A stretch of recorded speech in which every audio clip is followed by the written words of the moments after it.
औज़ुबिल्लाहि मिनश्शैतानिर्रजीम बिस्मिल्लाहिर्रहमानिर्रहीम। नाज़रीन, कुछ मैंने मलाइशिया के हवाले से पिछली वीडियो में जिक्र किया है, इमरान खान साहब के दौरे का।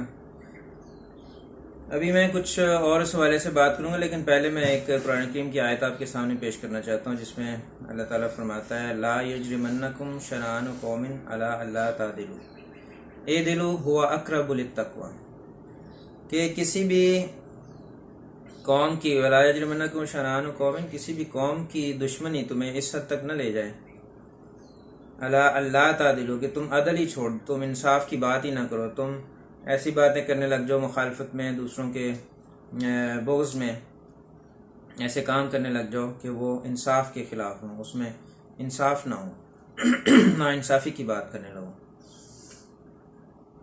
इदिलु हुवा अक़रबु लित्तक़वा, और अदल से काम लो, क्योंकि अदल और इंसाफ की बात और अदल और इंसाफ से काम लेना जो है वही तकवा के करीब है, यानी तकवा में आपको दाखिल करेगा। अब करीब का ये मतलब तो नहीं कि आप साथ बैठे रहेंगे, मतलब ये कि आप तकवा में दाखिल उस वक्त होंगे जब आप अदल की बात करें। तो इसलिए मेरी ये दरख्वास्त है उन लोगों के साथ जो मुसलसल इमरान खान पर तनकीद करते रहते हैं। वो एक मिसाल देते होते हैं पंजाबी में कि अपने एक पाव के गोश्त के लिए पूरा जानवर ज़िबा ना करो। तो मेरी इससे मुराद ये है कि अगर हम कुछ इख्तिलाफ़ रखते हैं इमरान खान की कुछ पॉलिसीज़ के साथ, तो उसके नतीजे में हम पूरे वतन को कुर्बान ना करें, और एक मनफी प्रोपेगेंडा जिस तरह से मीडिया के ज़रिए फैलाया जाता है और हम लोग भी उसका शिकार हो जाते हैं, और हम बाज़ झूठी बातें आगे फैलाना शुरू कर देते हैं जिसका हमें इल्म नहीं। तो ये मनफी प्रोपेगेंडा जो है उसमें हम शामिल ना हों, वरना हम भी खुदा ताला के हुज़ूर उसके जवाबदेह होंगे। और जैसे कि एक हदीस है, रसूल करीम सल्लल्लाहु अलैहि वसल्लम ने फरमाया कि किसी शख्स के झूठा होने के लिए यही काफ़ी है कि वो एक बार इधर से सुने और आगे पहुंचा दे। तो इस वक्त पाकिस्तान का और बल्कि पूरी दुनिया में भी हर जगह मुसलमानों का यही प्रॉब्लम है। मुसलमानों का इसलिए मैं कह रहा हूँ कि ज़्यादातर हमारे इर्द गिर्द मुसलमान हैं, हम उन्हीं को देखते हैं। बाकी कौमों में भी हो सकता है ऐसी चीज़ें हों, लेकिन जो चीज़ें हम देख रहे हैं और जो हो रही हैं अपने इर्द गिर्द, वो यही है कि हम एक झूठी खबर लेते हैं और एक सनसनीखेज़ खबर होती है और उसको हम फ़ौरन आगे, और आजकल तो ये इतना आसान है कि व्हाट्सएप ग्रुप्स बने हुए हैं, इधर से उधर और आगे से आगे, और पूरी दुनिया में वो फैल जाती है। और बाद में पता चलता है कि वो टोटल झूठ था। जिस तरह पिछले दिनों एक ख़बर फैलाएगी कि इमरान खान साहब जो हैं वो अपनी तनख्वाह 2 लाख से 8 लाख करना चाह रहे हैं, और उसके लिए उन्होंने ये बिल पेश कर दिया, और यानी दरख्वास्त कर दिया, वो हो जाएगी। बस वो तो ऐसे शो कर रहे थे कि हो गई है। और इस पर मेरे भी बाज़ दोस्तों ने बड़ी परेशानी का इज़हार किया कि हम उनको इस तरह से सपोर्ट करते हैं, तो ये इनका हाल है। तो थोड़ी ही देर में मुख्तलिफ़ जगहों पे इंटरनेट मीडिया के ज़रिए ये ख़बर आ गई कि ये टोटल झूठ है। अब झूठ को जिन लोगों ने आगे फैलाया और उसके ऊपर काम किया, तो वो किस मकाम पे खड़े हैं? क्या वो तकवा के मकाम पे खड़े हैं? तो मेरी आप लोगों से बार बार यही गुजारिश है, मैं यही बार बार इसी चीज़ को फोकस करता हूँ और ये कहता हूँ कि मेरे प्यारे दोस्तों, मेरे प्यारे भाइयों, हमें इस चीज़ में शामिल नहीं होना। हमारे प्यारे नबी ने मना फरमाया, अल्लाह ताला इससे मना फरमा रहा है। तो और क्या चीज़ है जो आपको चाहिए, और कौन सा आपको बयान चाहिए, या कौन सी हवाला चाहिए इस चीज़ से रुकने के लिए? तो खुदारा बराह मेहरबानी में इस बात पे इसलिए बार बार जोर दे रहा हूँ कि हम लोग किसी की दुश्मनी में, किसी को नापसंद करने के नतीजे में, कुरान करीम का हुक्म है कि अगर हम उसके नापसंद भी करते हैं तो हम तकवा से हट जाएंगे अगर हम इंसाफ की बात नहीं करते। तो जो मुस्बत पहलू हैं उसका हम जिक्र नहीं करते और मनफी का हमेशा जिक्र करते रहते हैं। इसलिए मेरे आज की इस बात का मकसद यह है कि हम लोग मनफी पहलू का जिक्र ही नहीं करें। कहीं भी मेरा नहीं ख्याल, अगर कोई समझता है कि मैं ये बात गलत कर रहा हूँ, मेरे इल्म के मुताबिक कुरान और हदीस में कहीं भी मनफी बात को फैलाने की इजाज़त नहीं है। अगर कोई समझता है कि मेरी ये बात गलत है तो नीचे कमेंट में ज़रूर मुझे हवाला दें कि नहीं, यहाँ पर इजाज़त थी। और फिर यह है कि अक्सर हम दूसरों को मुनाफिक कह देते हैं। हर कोई बंदा दूसरे को जिससे इख्तलाफ है उसको कहते हैं ये मुनाफिक है। किसी को मुनाफिक कहने की भी और उसके ऊपर मुनाफिक की मोहर लगाने की भी मेरा ख्याल है इस्लाम ने कहीं भी तालीम नहीं दी। तो इसलिए प्लीज़ इन चीज़ों से बचें, और अगर हम मुस्बत चलेंगे तो ही हम अपने लिए और अपने माशरे के लिए, अपने लोगों के लिए कुछ कर सकते हैं और एक अच्छा माहौल पैदा कर सकते हैं। जैसा कि सीरत नबी सल्लल्लाहु अलैहि वसल्लम से साबित है, आप में से कोई भी ये चीज़ें रसूल अकरम सल्लल्लाहु अलैहि वसल्लम की ज़िंदगी में साबित नहीं कर सकते, ना उनके सहाबा की ज़िंदगी में। इसलिए प्लीज़ खुदारा इन चीज़ों से बचें और अब निकल आएँ इन चीज़ों से और मोहब्बत का और अमन का पैगाम अपने इर्द गिर्द दें। इसकी बार बार मैं आपसे दरख्वास्त करता रहता हूँ और आज भी मेरी यही दरख्वास्त है। अब थोड़ा सा जिक्र कर लें कि एडवांस इस्लामिक स्टडीज़ इंस्टीट्यूट जो मलेशिया में, उसमें इमरान खान ने जो खिताब किया, उसमें ये भी इससे मुतल्लिका बातें हैं कि हम मुस्बत पहलू क्यों नहीं बयान करते।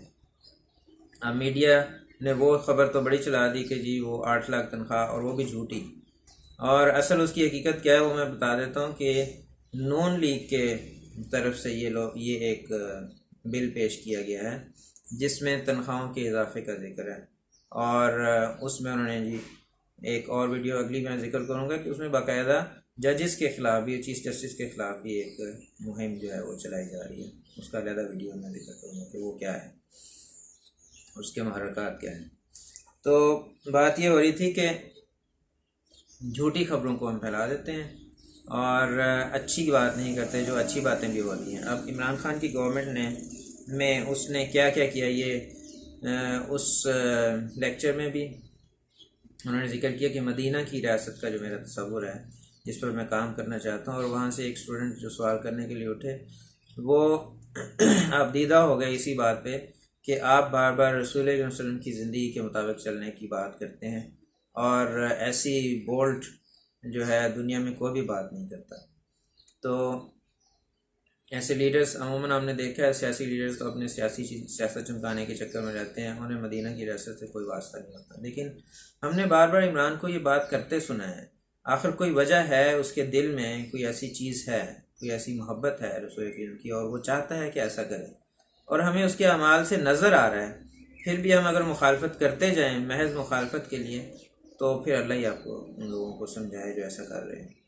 कि हमें तो कुरान और हदीस ये कहती है कि जो हम देखें, लैसल खब्र कल मुआयना, जो आपने देखा है।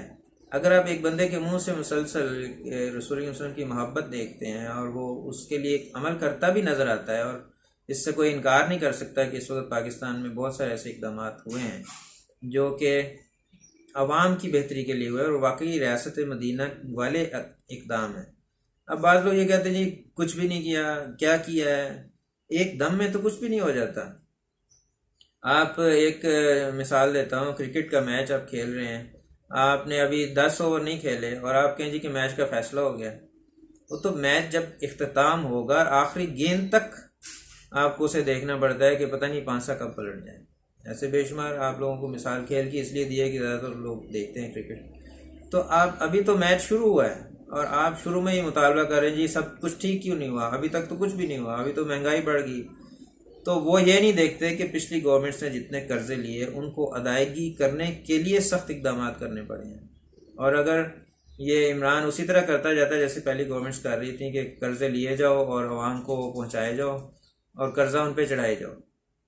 मैं कई दफ़ा मिसाल दे चुका हूँ कि एक घर पे अगर कर्जा चढ़ जाए तो उसे क्या करना पड़ता है, उसे अपने बहुत सारी चीज़ें रोकनी पड़ती हैं, बहुत सारी ख़रीदारी बंद करनी पड़ती है, बहुत सारी मुश्किलात उठानी पड़ती हैं। अगर पहले 2 रोटियां खाते थे तो 1 रोटी पे आना पड़ता है। तो ये चीज़ें यही इस मुल्क पे अगर आप लगा के देखें तो मुल्क की यही पोजीशन है, और इसी वजह से महंगाई हो रही है कि बहुत सारा रुपया जो कर्ज़ों की अदायगी में चला जाता है वो आवाम पर खर्च नहीं हो पाता।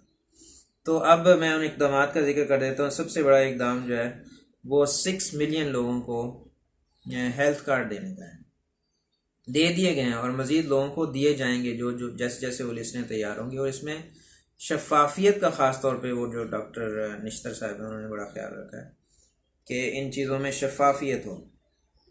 और इसके अलावा मज़ीद एक और प्रोग्राम शुरू किया गया, एहसास प्रोग्राम, जिसका भी पिछले दिनों 31 जनवरी को उन्होंने लॉन्च किया। और उसमें इमरान खान ने बाकायदा जिक्र किया कि मेरी ख्वाहिश थी कि जल्दी शुरू हो जाए, लेकिन डॉक्टर निश्तर जो है उन्होंने इसमें देर की, इसको बाकायदा सारा चेक किया, डाटा उन लोगों को इकट्ठा किया जो वाक़तन हकीकत में इसके जिनको इस चीज़ की ज़रूरत है, जिनको इन पैसों की ज़रूरत है, उनको मिले। ये फ़िलहाल तो 2000 सिर्फ दिया जा रहा है, लेकिन इसके अलावा हर उस बेवा को या उन औरतों को या उन गरीब ख़ानदानों को ये दिया जाएगा जो कि इसके लिए एलिजिबल हैं, जो कि वाकई ज़रूरतमंद हैं। और उन लोगों ने इसने ये चेक करके उसमें से ऐसे ऐसे लोगों को निकाला है, एक बड़ी तादाद है जो कि बाकायदा ऑफिसर्स थे, जिनके पास गाड़ियाँ थीं, जो बैरून में सफ़र करते थे, और वो बेनज़ीर इनकम सपोर्ट प्रोग्राम के तहत वो पैसे वसूल कर रहे थे। तो अब उसको सारे को कंबाइन करके उसको ये किया गया है कि वो सिर्फ ज़रूरतमंद लोगों तक ये पैसे जाएं, और उसके अलावा उनको मज़ीद भी मदद दी जाएगी। जिसको किसी कारोबार की ज़रूरत है, कारोबार खड़ा करके दिया जाएगा।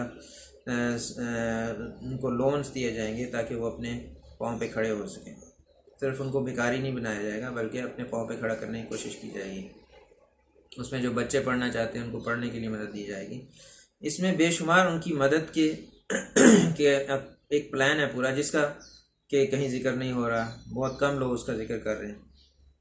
इसी तरह आपको पता है पाकिस्तान में पहले कभी ये नहीं हुआ कि पनाहगाहें बनाई गई हों, जहाँ पे गरीब लोग जो शहरों में आए होते हैं वो अपने काम के बाद वो आराम कर सकें। सड़कों पर पड़े लोग मैंने खुद देखे हैं जब मैं कभी लाहौर में रहता था। तो वो लोग, उनको पनाहगाहें मुहैया की गई। सर्दी के मौसम में उनको गर्म जगह मुहैया की गई। 200 के करीब पनाहगाहें पूरे मुल्क में बना दी गई हैं। मज़ीद इसमें इजाफा होता जाएगा, और जिसने ये काम शुरू किया है वो इंशाल्लाह इसको करेगा। फिर वहाँ पर उनको खाना भी फ्री में दिया जा रहा है। अब इस चीज़ का कोई जिक्र नहीं करेगा। पॉजिटिव चीज़ों का हमें जिक्र करना चाहिए। और एहसास प्रोग्राम में तकरीबन 70 लाख लोगों को इससे फ़ायदा होगा। अब आप खुद सोचें, एक बड़ी तादाद है। इसमें अभी शुरू कर दिया गया है और यह आहिस्ता आहिस्ता सब लोगों तक पहुँच जाएगा। तो ये जो मदीना की रियासत का उन्होंने जिक्र करते हुए उस लेक्चर में ये कहा कि मदीना की रियासत में यही था ना कि एक गरीब आदमी को उठाया जाता था, उसको बैतुल माल से उसकी मदद की जाती थी। बल्कि इसी के नतीजे में बाद में पेंशन का सिलसिला भी शुरू हुआ। बैतुल माल से ऐसे लोगों को पेंशन अदा की जाती थी। तो ये वो चीज़ें हैं जो मोटी मोटी अभी ये जो नज़र आ रही हैं। इसके अलावा भी बहुत सारे शोबों में वो काम करना चाहता है और इमरान खान साहब उसमें कर रहे हैं। लेकिन उनके इर्द गिर्द जो लोग हैं, बहुत सारे लोग, जिस तरह से आप बार बार सुनते हैं ये काफ लीग और वो जो एक सियासी जमात है MQM की, ये लोग पीछे से टांगे खींचने की कोशिश कर रहे हैं, क्योंकि उनको ये नज़र आ रहा है कि अगर ये इस तरह से कामयाब हो गया तो ये तो नेक्स्ट टाइम ये पार्टी पूरी तरह छा जाएगी। इसलिए, और मुझे कई दफ़ा मैं सोचता हूँ, मुझे शक है कि ये काफ लीग ने मुशर्रफ के साथ भी ऐसे किया था, और तभी उसके नतीजे में उसने कुछ गलत फ़ैसले किए जो इन लोगों के दबाव में आकर किए होंगे कि NRO दे दिया, उसके अलावा उनको बाहर जाने की इजाज़त दे दी। और जिनको अच्छी तरह से अगर उस वक्त ही कैद कर दिया जाता तो पाकिस्तान आज पता नहीं कहाँ तरक्की करके पहुँच चुका होता। तो इसी तरह इस वक्त भी जहाँ जहाँ भी इमरान खान ये कोशिश कर रहे हैं कि दुरुस्ती हो, वहाँ वहाँ माफियाज खड़े हो जाते हैं। कोई टैंकर माफिया है, तो कोई अभी गंदम का बहरान के लिए अपने लोगों में से ये पता चल रहा है कि बाज़ ऐसे लोग उसमें शामिल हैं। तो जहाँ पे वो उनको पकड़ने की कोशिश करते हैं तो पीछे माफिया खड़ा होता है। तो इसलिए इन चीज़ों से निकलने में अभी टाइम लगेगा। इसमें हमें सब्र से काम लेना पड़ेगा। हमारी प्रॉब्लम यही है हमारी कौम की कि हम बहुत जल्दी फेडअप हो जाते हैं और फिर दोबारा उन्हीं लोगों को आजमाना शुरू कर देते हैं जिनको हम पहले आजमा चुके हैं। यानी ये बार बार पाकिस्तान में हुआ है कि हर गवर्नमेंट के ख़िलाफ़ आर्मी को बुलाया गया, फिर आर्मी को ही गालियाँ दी गई, हालांकि उनको बुलाने वाले भी यही लोग हैं कि देखो जी मुल्क तबाह हो गया, तुम आओ तुम कुछ करो, और फिर उसके बाद उनके ख़िलाफ़ भी यही लोग खड़े हो जाते हैं। तो हमारी कौम की यही बुरी आदत है जिसकी वजह से आज तक पाकिस्तान सीधी राह पर नहीं चल सका। हम किसी को वक्त देने के लिए तैयार नहीं। 5 साल का वक्त है, अब 5 साल उसको देखें तो सही कि वो गवर्नमेंट क्या करती है। अब पिछली 2 गवर्नमेंट्स को 5-5 साल देख भी लिया, फिर भी आज मैं हैरान हूँ कि बाज़ लोग उनके हक़ में बोलते हैं और अभी भी ये समझते हैं कि वो वापस आ जाएंगे और पता नहीं वो क्या कर देंगे। जिन्होंने पहले 10 साल कुछ नहीं किया वो अब कैसे कर देंगे। तो यही हमारी प्रॉब्लम है जिसकी वजह से इस वक्त एक अजीब सी कैफियत पूरे मुल्क में फैलाई हुई है कि बस जी बस अभी गई गवर्नमेंट, अभी टीवी चैनल्स को अगर देखें वहाँ के तो आप यही समझेंगे कि बस गवर्नमेंट तो ये 1 घंटे में ख़त्म होने वाली है, लेकिन हकीकत ऐसे नहीं है। तो ये इन चीज़ों से हमने निकलना है और मनफी प्रोपेगेंडे से बचना है जो कि इस्लाम और रसूल की तालीम के भी ख़िलाफ़ है। अल्लाह ताला हमें इसकी तौफीक अता फरमाए। अस्सलाम वालेकुम रहमतुल्लाहि व बरकातुहू।